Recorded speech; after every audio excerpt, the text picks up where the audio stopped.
শহরে সব খেপে গেছে হিন্দুরা। আর ওইখানে ফোর্স যে আছে, পুলিশ থানা, ওরা বলছে ভাই আমাদের বস কি হচ্ছে না কন্ট্রোল করা, হিন্দু খেপে গেছে এখন, সবার হাতে বন্দুক।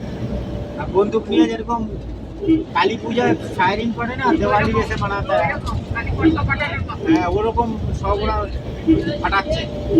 তারপর দিল্লিতে সব থেকে বড় মসজিদ জমা মসজিদ, নাম শুনছেন তো?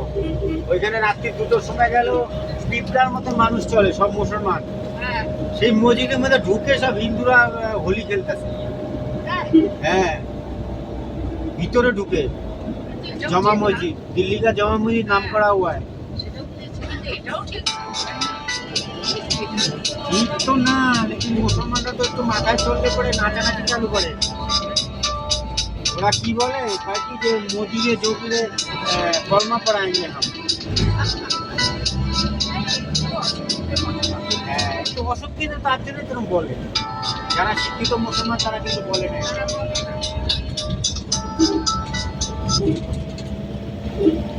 হ্যাঁ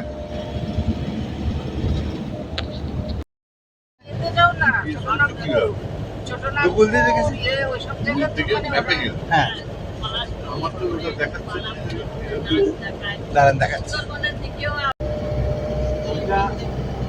আর একটা আছে রাস্তা, সেখান থেকে পার্টি বেশিরভাগ আসে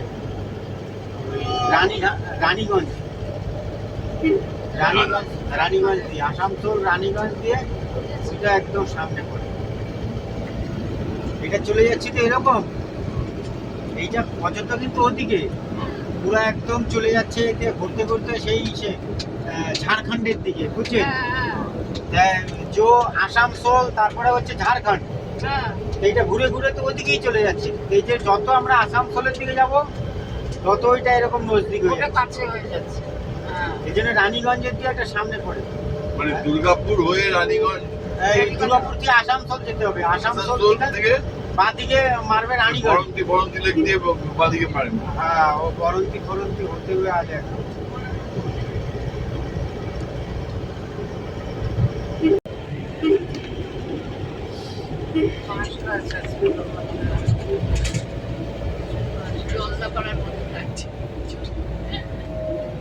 জঙ্গলের চরিত্র কিন্তু একই লাগে।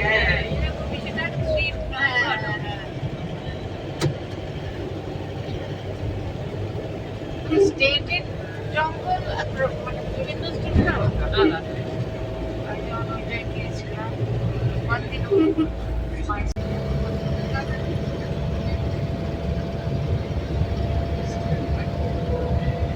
Thank